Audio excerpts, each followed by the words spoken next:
So, in the last session, we have discussed about the Vividha Shita Piti Adhyaya. In that, we have seen that different srotas, how they get vitiated, उनके हेतु क्या है, और आहार से ही दोष कैसे प्रकोपित होकर व्याधि आते हैं, ये सब के बारे में हमने देखा. तो चरक सूत्रस्थान 28 की बात हो रहा है. तो इसमें हम श्लोका नंबर 17-18 तक हुआ है. तो अभी और एक बार आप श्लोका नंबर 7 देखिए. इसमें नीचे से 1 2 3 4 5 6 7 8 8th लाइन, पेज नंबर है 178 इन चरक सूत्रस्थान. वहाँ पे शरीराणि च अतिस्थूलानि अतिकृशानि अनिविष्ट मांस शोणिता अस्थीनि दुर्बलानि असात्म्य आहार उपचितानि अल्प आहाराणि अल्पसत्वानि च भवन्ति व्याधि असहानि विपरीतानि पुनर्व्याधि सहानि. तो यहाँ पे व्याधि सहन, इम्यूनिटी की बात हो रहा है. तो व्याधि सहन और इम्यूनिटी, तो इसमें अगर आप देखेंगे तो ये जो सारे लक्षण हैं, ये किसको मिमिक करते हैं? आजकल का एक डिसीज बताओ जिसमें व्याधि सहत्व बिल्कुल जाता है या जीरो हो जाता है, ऐसा कोई डिसीज आप जानते हैं? या व्याधिनगर वैदिक क्षमत्व हो बढ़ता था? हाँ, नहीं, मेजरली अभी जो कॉमनली हम देखते हैं HIV एड्स. तो इन दैट इम्यूनो मॉड्यूलेशन जो है, इम्यून सिस्टम में पूरा बिल्कुल काम नहीं करता है. तो ऐसे में ये व्याधि सहत्व के ये जो लक्षण है, अनविष्टित मांस शोणिता अस्थि दुर्बलन, ये सब इनका हेतु क्या है? असात्म्य आहार का सेवन. ठीक है. तो अभी हम पिछले वीडियो में रसवा स्रोतस रक्तवा स्रोतस के जो दुष्ट होते हैं उनके सभी के हेतु बताए. ठीक है. और कौन से व्याधि होते हैं ये भी हमने देखा है. तो रसस प्रदोष से अश्रद्धा, रुचि, आसे वैरस्य, अरसज्ञता, अरुल्लास, गौरव, ये सब लक्षण हमने देखा है. रक्त की दृष्टि से कुष्ठ, विसर्प, प्लीहा, रक्तपित्ता, श्रद्धरा, मेढ्रपाका, गुदपाका, ये सब हमने देखा है. मांस प्रदोष से अधिमांस, अर्बुद, गलगंडा, ये सब हमने देखा है. मेद की जो दृष्टि होती है उससे अति स्थूल, अति कृश, जो निंदित पुरुष के जो लक्षण है ये हमने देखा है. तो ऐसे अस्थि से अति अध्यस्थि, अधिदंत और केश, लोम और नख की विकृतियां, ये सभी अस्थिवा स्रोतस की दृष्टि में आते हैं. तो ऐसा हम देखेंगे ना, तो अभी फॉर एग्जांपल मांसवा स्रोतस की दृष्टि, तो मॉडर्न के अभी के जो इतने भी मांस के व्याधियां होते हैं, for example the muscle tissue मांसवा स्रोतस है. सो मस्कुलर डिस्ट्रोफी और मसल के जितने भी टोनिक हो, मस्कुलर डिस्ट्रोफीज हो, ये सभी जितने भी आते हैं ये सभी मांसवा स्रोतस की दृष्टि है. ऐसे ही अस्थि के जितने भी है, अध्यस्थि, अधिदंत, ये सब इन्होंने बताया. आजकल का ऑस्टियोआर्थराइटिस अस्थिवा स्रोतस की दृष्टि है. ठीक है. और डिसीजेस सच एज ऑस्टियोमाइलेशिया हो, या कोई और बोन का या फ्रैक्चर हो, जितने भी बोन रिलेटेड थिंग्स है, ये सभी अस्थिवा स्रोतस में आएगा.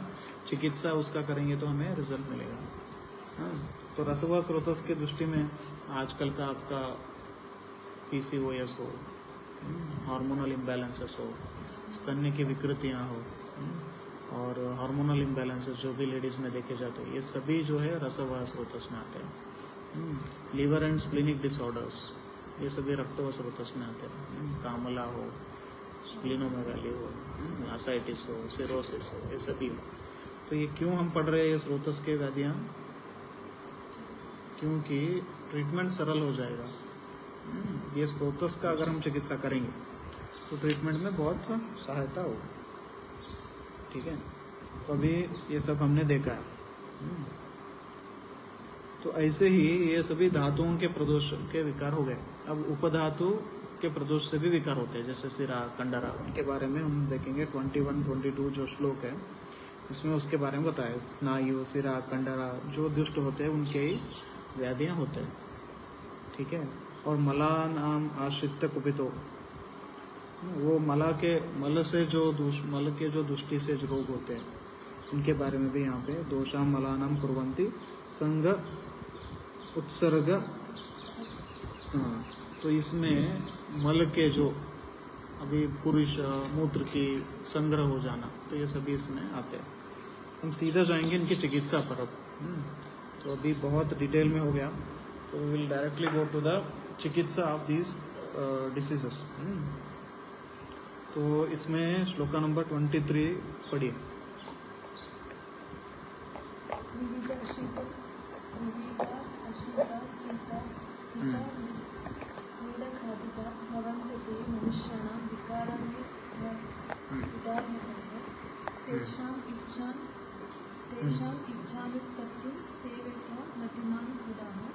हाँ, तो इसमें देखिए विविधा दशिता पीता लीड़ा ये सब जितने भी है, तो इनसे इनकी विकृति से ही व्याधि आते हैं। ठीक है, तो इनके ठीक से सेवन करने से व्याधियां उत्पन्न हुए हैं वो भी नष्ट होते हैं और व्याधि नहीं होते। ठीक है, नेक्स्ट पढ़िए। तो जो मतिमान है, जिसकी बुद्धि है, जिसके दिमाग में बुद्धि है, उसको इनका सेवन ठीक से करना चाहिए। जो ठीक नहीं करेगा तो उसको व्याधि होंगे। ठीक है,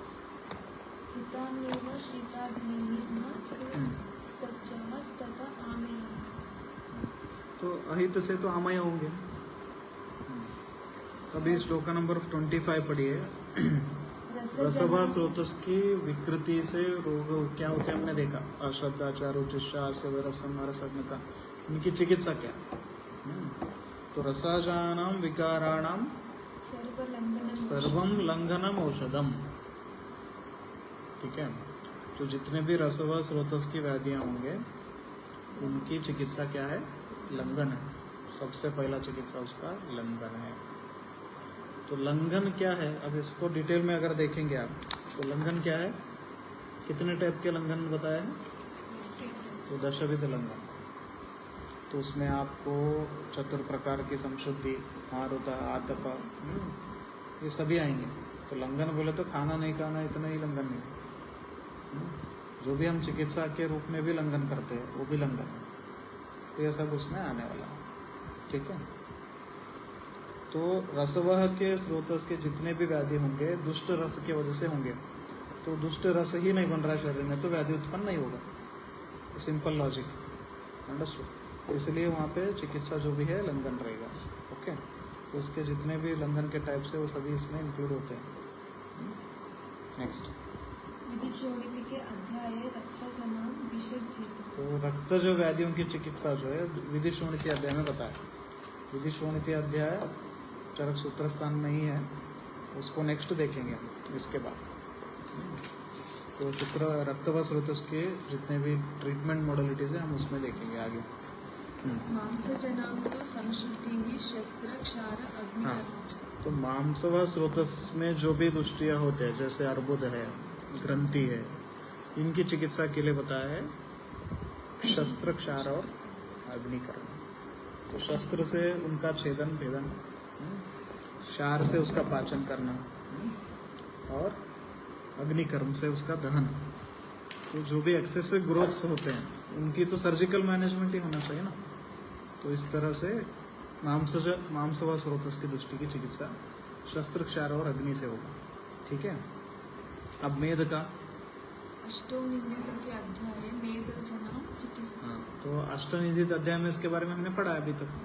तो last chapter which we discussed was अष्टनिंदित है। तो उसमें मेद के चिकित्सा में बताया है लंघन है, उद्वर्तन है, शोधन है, वमन है, विरेचन है, जितने भी मेद के दृष्टि। तो उसमें कटुरस का प्रयोग, तो उष्णवीर्य द्रव्यों का प्रयोग, लंघन का इम्पोर्टेंस, व्यायाम का इम्पोर्टेंस, ये सब हमने देखा।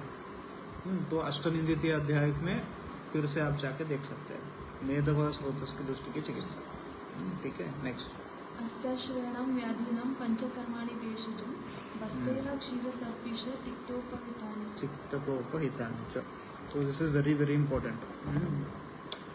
अस्थिव स्रोतस की चिकित्सा, मांसवह की चिकित्सा, रसवह की चिकित्सा, इतना ही चैप्टर में बताया। ठीक है, बाकी इनका इतना इम्पोर्टेंट इतने डिटेल में नहीं बताया।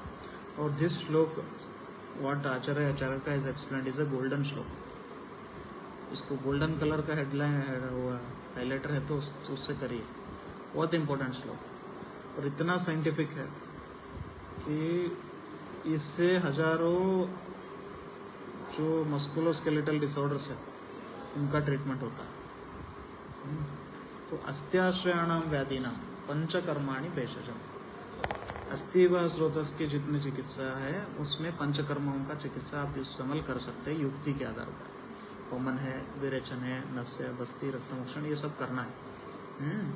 और इम्पोर्टेंट बात इसमें यह है क्षीर सर्पिका, वो भी तिक्त क्षीर सर्पिका प्रयोग, ये बहुत इम्पोर्टेंट है। वस्तयः क्षीर सर्पीषि तिक्त कोपहितानि च। बस्तियों का प्रयोग करना है अस्थि व स्रोतस की चिकित्सा में। तो कौन से बस्ती रहेंगे? स्पेशली तिक्त रस के बस्तियों का प्रयोग है। क्यों तिक्त रस प्रदान है बस्ती में? वो भी रस अस्थि व स्रोतस में तिक्त रस का क्या इम्पोर्टेंस है? देखिए, वात और अस्थि का आश्रय संबंध है। वात बढ़ेगा, अस्थि घटेगा, अस्थि घटेगा तो वात बढ़ेगा, पता है ना। तो हम चिकित्सा इसमें क्या है, ये एक ही आश्रय ऐसा है जिससे सिमिलर गुणों से बढ़ेगा नहीं। तो इसमें तिक्त रस का प्रयोग करने से, वो भी क्षीर के साथ, तो वात का शमन होता है, इससे अस्थि का भ्रमण होता है। ठीक है, तो अस्थि आकाश महाभूत प्रधान द्रव्य है ना, और पृथ्वी प्रधान है। पृथ्वी और आकाश से अस्थि का है। अस्थि बाहर से स्ट्रांग है, अंदर से आकाश है कि नहीं? तो ऐसे ही तिक्त रस भी ऐसा है, पृथ्वी और आकाश प्रधान। तो इस तरह समझ में? जितने भी डिसीजेस है which are musculoskeletal disorder such as even your muscular dystrophies, हम तिक्त बस्ती का प्रयोग करते हैं। और कहाँ पे है तिक्त रस और क्षीर बस्ती का प्रयोग?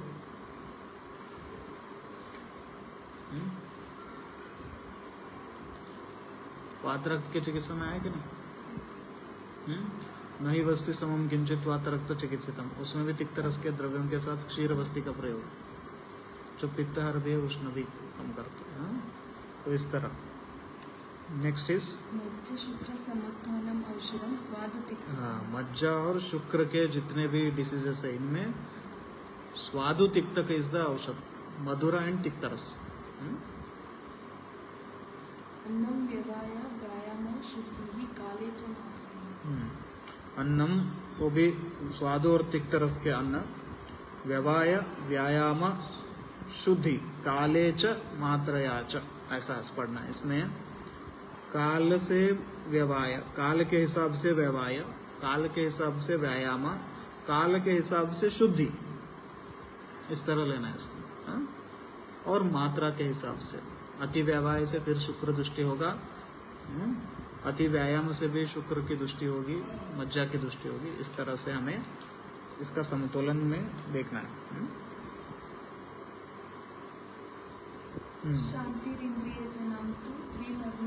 हाँ, इंद्रियों के जितने भी व्याधियां हैं उनके बारे में एक्सप्लेनेशन त्रिमर्मी अध्याय में देंगे। स्नायु आदिजानाम प्रशमो वक्षन्ते वात रोगी के, कितना सिस्टमेटिकली इन्होंने बताया। अभी स्नायु के जितने भी अंतरायाम, बहिरायाम, मन्यास्तंभ, जितने भी डिसीजेस है इनका एक्सप्लेनेशन कहाँ करेंगे? वात व्याधि अध्याय में करेंगे। नववेगन धारणी अध्याय चिकित्सा संग्रह करते हैं। हाँ, और इनकी चिकित्सा नववेगन धारणी अध्याय में किया है कि नहीं? हम पढ़े हैं उसका। मलाजनम विकारणम सिद्धि चोक्ता। हाँ, और मलज विकार जितने सिद्धि स्थान में पड़े। तो धातुव स्रोतसों के कितने चिकित्सा है, सिर्फ उतने ही यहाँ पे बताया, और बाकी जगह पे पुनरुक्ति दोष ना हो इसलिए यहाँ पे बताना उन्होंने सही नहीं समझा। Isn't it? व्यायाम दुष्मना तीक्ष्ण स्नान अवचरणात् शाखा मलायन्ति ऋतत्वान् मारुतस्य च। अभी देखिए, दोषों का कोष्ठ से शाखा में जाना और शाखा से कोष्ठ में जो गति है, उनके बारे में यहाँ पे बता रहा है। और उनके हेतु क्या है, कैसे व्यायाम से, ऊष्मा से, तीक्ष्ण,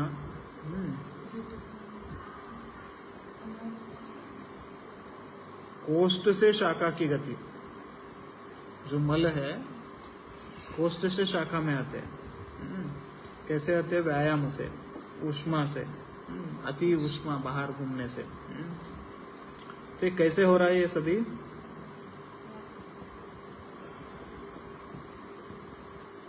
देखिए टीका में, तत्र, सेकंड लाइन पे, तत्र व्यायाम क्षोभात कोष्ठम परित्यज्य शाखा मलाम यान्ति। व्यायाम करने से जो क्षोभ उत्पन्न होता है शरीर में, उसके वजह से शरीर से शाखा से कोष्ठ छोड़ के शाखा में मल आते। ऊष्मणा वन्निस तीक्ष्णत्वात् विलयित्वा दोषः शाखम यान्ति। वन्नी की तीक्ष्णता मतलब आग में ज्यादा बढ़ने से या धूप में ज्यादा बढ़ने से, उस तीक्ष्णता से कोष्ठ से मल जो है वो शाखा में आ जाते हैं।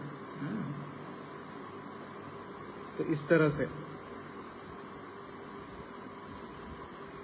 यान्ति द्रुतत्वात् मारुतस्य च। ये सभी हेतु से लास्ट हेतु इंपॉर्टेंट क्या है? वात की गति से भी मल कोष्ठ से शाखा में आते हैं। पंचकर्म में हम क्या करते हैं? मलों को शाखा से कोष्ठ में लाते हैं, कोष्ठ से हम बाहर निकालते हैं। रक्तमोक्षण में कोष्ठ से शाखा में लाके निकालते हैं। लेकिन ये आइडेंटिफाई करना कि दोष कहाँ पर है, ये इम्पोर्टेंट है कि नहीं? तो अभी चिकित्सा में देखो, पहले हम रक्तमोक्षण करते, बाद में विरेचन करते हैं। विरेचन करके रक्तमोक्षण करते क्या? मैं तो नहीं करता। क्यों? शाखागत तो जितने दोष है वो पहले चले जाए, जो बचते हैं उनको स्नेहपान करके उनको कोष्ठ में लाके फिर धकेल दिया जाता। Isn't it? तो लाइक दैट। तस्त्रशिष्ट विलम्बते कदाचिन्ह समीरितः नादेशकले कुप्पन्ति भूयो हेतु प्रतीक्षिणः। तो हेतुओं का क्षीण होने से उनका कुपित होना भी कम हो जाता है। नेक्स्ट इंपॉर्टेंट श्लोक है, देखिए। वृद्ध्यात् विषन्दात् पाकात् वृद्ध्या विषन्दात् पाकात् स्रोतोमुखविशोधनात् शाखामुक्तो मलाकोष्ठं यान्ति वायुर्निग्रहात्। वायुश्च निग्रहात्। ये श्लोक में जो दोष शाखा से कोष्ठ में क्यों आते, कैसे आते हैं? कैसे आते हैं? वृद्ध्यात्। तो क्या वृद्धि करना है? दोष अपने स्व प्रमाण में वृद्धि होते हैं, संचय की अवस्था है। विषंदनात्। विषंदन का मतलब क्या है? विषंदनात्, हाँ, पिघलते हैं। टीका में देखिए, सेकंड लाइन, विषंदनादि इति विलयनात्। विलनश्च द्रवत्वात् एव कोष्ठे निम्नम याति। पिघल के दोष एक जगह आ जाना, वो विलयन है। ठीक है। वृद्ध्यात् विषंदनात्, पाकात्, पाक करके, और स्रोतसों के मुख भी शोधन होना। पानी पी लो, मुझे भी नींद लगी फिर। वृद्ध्यात् विषंदनात् पाकात् स्रोतो मुख विशोधनात्। दोषों का वृद्धि करने से, अभी विरेचन में हम क्या करते हैं, स्नेहपान में हम क्या करते हैं? दोष को वृद्धि करते हैं। और जब स्नेहन और स्वेदन करते हैं तब क्या करते हैं? विलयन करते हैं। और स्वेदन देते हैं तो दोष और पक्व हो जाता है, पाक हो जाता है। और हम जो दीपन पाचन किया है उससे स्रोतोमुख का शोधन किया है, तब क्या करना है? दोष अपने आप शाखा से कोष्ठ में आ जाता है। तब सिर्फ हमें एक किक की जरूरत होती है जिसको बाहर फेंकने के लिए। अंडरस्टैंड? तो ये श्लोक जो बहुत इंपॉर्टेंट है। वृद्ध्यात् विषंदनात् पाकात् स्रोतो मुख विशोधनात् शाखा मुक्ता मलाह कोष्ठम यान्ति। शाखा से मुक्त होकर मल जो है वो कोष्ठ में आ जाते हैं। और वो कैसे आते हैं? वायुश्च निग्रहात, वायु का कंट्रोल हमारे पास होना चाहिए, नहीं तो वो वायु क्या करेगा, जो आ रहे हैं उनको भी भाग के लेके जाएगा, उड़ा के लेके जाएगा। ठीक है, तो ये दोषों की कोष्ठ से शाखा की गति, शाखा से कोष्ठ की गति दोनों बताए। ठीक है, एनी डाउट इन दिस? नहीं ना? हाँ, इसमें ऊपर के श्लोक में है ना वो व्यायामादुष्मणात्, ये श्लोक में बताया। इसमें दोष कोष्ठ से शाखा में मुंह कर रहे हैं। तो अभी फॉर एग्जांपल आपको एक एग्जांपल बताऊं। एक लड़की है, समझ लो वो कुछ खाना खाई, कुछ बाहर का खाया, कुछ तीक्ष्ण उष्ण द्रव्य खा लिया, तो नेक्स्ट डे उसके पूरे शरीर में फोड़े हो गए, तो इचिंग होने लगा। ये क्यों हुआ? वो कुछ तो हेतु सेवन से रक्त की दुष्टि हो गई, और रक्त कहाँ पे? शाखा में दुष्ट हो गया, तो उसके वजह से वो हमारे पास आया, तो हमने उसको मेडिसिन दिया, कम नहीं हुआ। तो जब हम रक्तमोक्षण किए एकदम कम हो गया। तो ये कैसे कम हुआ? दोष जो शाखा में थे रक्तमोक्षण से निकल गए। तो इस तरह से उसका व्याधि शमन हो गया, तो शाखागत दोषों का निकाल गया। तो इस तरह दोषों की गति ये चैप्टर में बताया। अभी हेतु का इंपॉर्टेंस बताते हैं ये श्लोक में 34 में, बहुत इंपॉर्टेंट श्लोक है। अजातानाम अनुत्पत्तौ, अजातानाम मीन्स जो उत्पत्ति नहीं हुआ है, उसकी उत्पत्ति न होने के लिए, मतलब जो जन्मा नहीं है उसका जन्म न ले इसलिए, और जातानाम विनिवृत्त है, जो जन्म लिया है उसको नाश करने के लिए। रोगाणाम यो विधिर्दुष्टा, ऐसे रोगों के लिए जो विधि बताया गया है। सुखार्थी तम समाचरेत, जो सुख चाहता है वो उसका आचरण करना चाहिए। अब विधि क्या है? हमने देखा है विधि क्या है। आहार की विधि है, पूर्व दिशा में बैठो, हाथ पैर धो के बैठो, पहले गुरुजनों को खिलाओ, घर के बूढ़े लोगों को खिलाओ, फिर बाद में प्राणियों को खिलाओ, अपने पास जितने पेट्स है उनको खिलाओ, उसके बाद अजल्पन अहसन तन्मना भुंजित, आहार की विधि बताए, ऋतुचर्या की विधि बताए, दूध पीने की विधि बताए, अब्रह्मचर्य की भी विधि बताया, सबके लिए विधि बताया शास्त्र में। उसको छोड़ के जो भी विधि के विपरीत करता है, वसंत ऋतु में नहीं दोपहर में सो रहा है, विधि नहीं है, उसको क्या होंगे? कफज रोग होंगे। तो इस तरह रोगाणाम यो विधिर्दृष्टा सुखार्थी तम समाचरे, जो सुख चाहता है, जो रोग चाहता है उसके लिए नहीं, जो सुख चाहता है उसको ये विधियों का सेवन करना है। सुखार्ताः सर्वभूतानां मतः सर्वः प्रवृत्तयः ज्ञानाज्ञान विशेषास्तु मार्ग अमार्ग प्रवृत्तयः। सुख चाहिए या दुख चाहिए? तो सुख चाहिए तो मार्ग में चलो, दुख चाहिए तो मार्ग छोड़ के भटको इधर उधर कैसे भी चलो। तो अभी नेक्स्ट जो श्लोक है 36 का, ये प्राज्ञ की, जो प्राज्ञ किसको कहते हैं? जो होशियार, जो ज्ञानी है, उसके लक्षण। हितम एवानुरुध्यन्ते प्रपरीक्ष परीक्षकाः प्रजो मोहावृतात्मानः प्रियमेव तु लौकिकाः श्रुतं बुद्धिः स्मृतिर्दक्षः धृतिर्हितनिषेवणम्। यहाँ पे देखो, हितम एवानुरुध्यन्ते प्रपरीक्ष परीक्षकाः, जो हित है जो अहित है वो परीक्षा करके करता है, वो परीक्षक है। रजो मोह आवृतात्मनः प्रियमेव तु लौकिकाः। तो यहाँ पे लौकिका क्या है? उसका टीका में देखिए, अपरीक्षकाः, जो इसकी परीक्षा नहीं करता वो लौकिक है, और रजो और मोह से आवृत है वो। वही आदमी ऐसा करेगा, मोह से आवृत है तो ही वो सही गलत में कर नहीं पाएगा।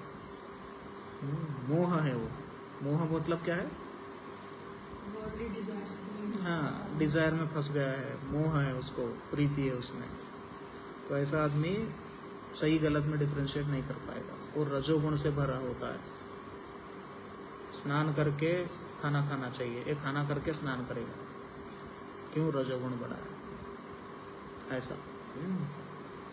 श्रुतम बुद्धि स्मृतिर्दाक्षम धृतिर्हित निषेवणम। श्रुतम जो सुना है उसका पालन करना बुद्धि से, और याद रखना जो शास्त्र बोला है, स्मृति भी, श्रुत स्मृति दोनों। दक्षम दक्षता से, तो धृत हित निषेवणम। वाग विशुद्धि ही, उसकी वाणी भी शुद्ध है, गाली नहीं बकता है, किसी को अवचन नहीं बोलता है, किसी का बुरा नहीं बोलता है, वो वाक विशुद्धि है। शम है, शम बोले तो सहने की ताकत। धैर्यम, और धैर्य भी है उसके पास। धैर्यम आश्रयन्ति परीक्षकम। लौकिकम न आश्रयन्ते गुणाः मोहरजाश्रितम। जो लौकिक है वो मोह का आश्रित रहेगा, इनका आश्रित नहीं रहेगा। तन्मूला बहवो यान्ति रोगाः शरीर मानसाः। ऐसे आदमी को शरीर और मानस के बहुत सारे रोग आक्रमित कर देते हैं। तो इसलिए हमें कैसे रहना है? प्राज्ञ के जैसा रहना है। प्राज्ञ कौन है? जो इनसे मोहित नहीं होता है, वो विधियों का फॉलो करता है और उसको शरीर और मानस के रोग नहीं होते हैं।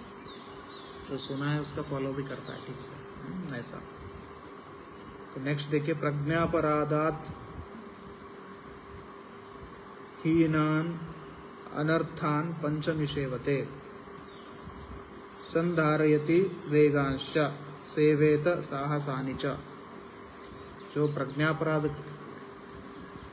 प्रज्ञापराध के कुछ एग्जाम्पल्स यहाँ पे बता रहे हैं।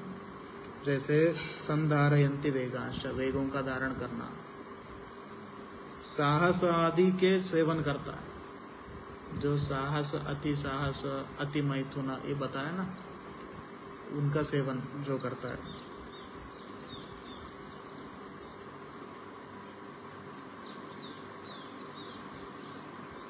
ये सब छोड़िए, इम्पोर्टेंट एक नेक्स्ट जो श्लोक है वहां पे आइए, 42।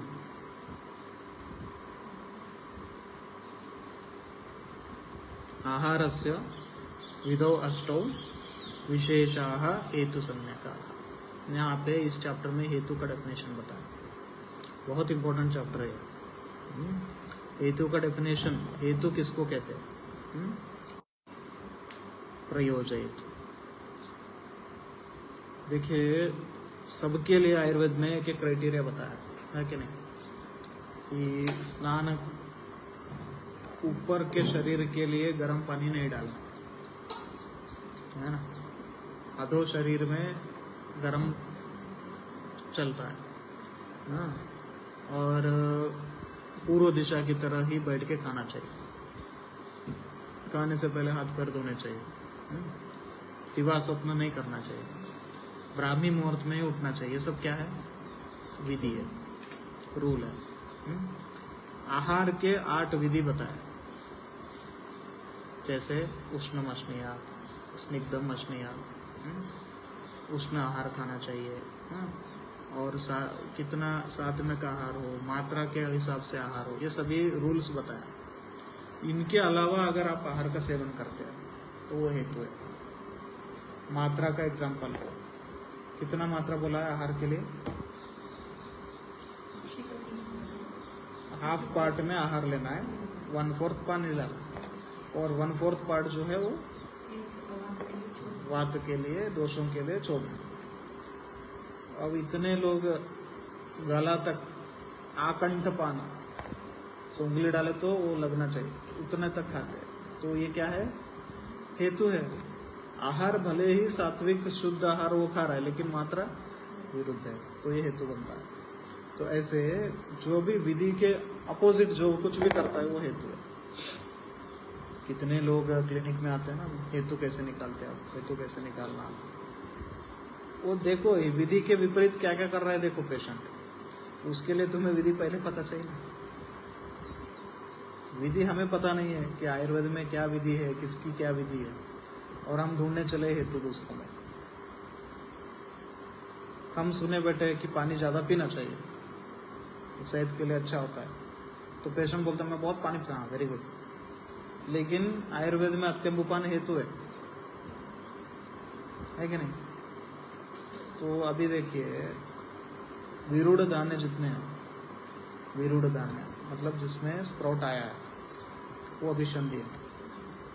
और हम डायबिटीज़ के पेशेंट को, हाँ, जिनमें क्लेद ज़्यादा है, कुष्ठ के पेशेंट को, वो अगर वो खा रहा है तो हम बोलेंगे नहीं वो न्यूट्रिशियस है, खाओ, उससे डिसीज़ नहीं होता। तो ये हेतु है या नहीं? तो उसके लिए वो हेतु है, भले ही दूसरे के लिए वो स्प्राउट न्यूट्रिशियस है। कितने रक्त दुष्टि के पेशेंट आते हैं, पिंपल के पेशेंट, तो हनी का इस्तेमाल करते रहते हैं, जो उष्ण है। तो ये हेतु बनता है। सबके लिए सब कुछ हेतु नहीं है, और सबके लिए सब पथ्य भी नहीं है। पथ्य एंड हेतु आर कंडीशनल। पथ्य एंड हेतु शुड बी टेलर मेड, सबके लिए अलग अलग होना चाहिए। तो इस तरह से शुभ और अशुभ, शुभाशुभ समुत्पत्तौ तान परीक्षा प्रयोजयेत्, उनको परीक्षा करना है कि पेशेंट के लिए शुभ क्या है और अशुभ क्या है। तो एक के लिए दिन में सोना शुभ हो सकता है, दूसरे के लिए दिन में सोना अशुभ हो सकता है, वो परीक्षा करके ही समझ में आएगा, ऐसे ही रैंडमली मत लो, ठीक है? बस एक के लिए कभी अभी देखिए कितना नॉन वेजिटेरियन के जो प्रश्न आता है, जो कूली है, जो फार्मर है, जो इतना मेहनत करता है, उसके लिए तो वो पथ्य है, तो हेतु नहीं।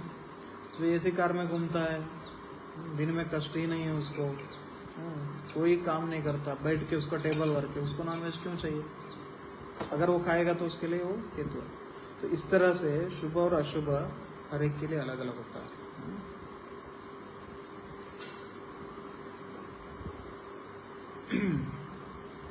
ठीक है, नेक्स्ट देखिए, लास्ट श्लोक पे जाइए, 45। आहार संभवम वस्तु रोगश्च।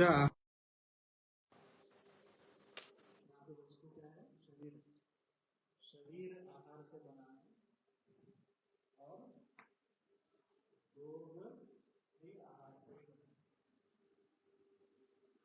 आहार से ही शरीर भी बनता है, रोग भी बनता है। हिताहित विशेषस्य विशेषः सुख दुःखयोः। क्योंकि आहार से सुख है, मतलब अरोग है, और अधिक आहार से व्याधि। सहत्वेच असहत्वेच दुःखानां देह सत्वयोः विशेषो रोग संग्रहश्च धातुः।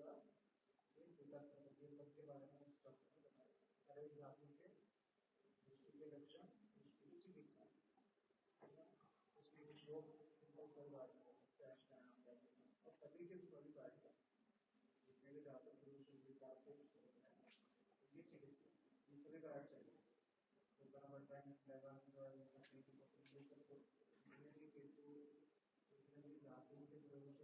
है, वो कौन से है, चिकित्सा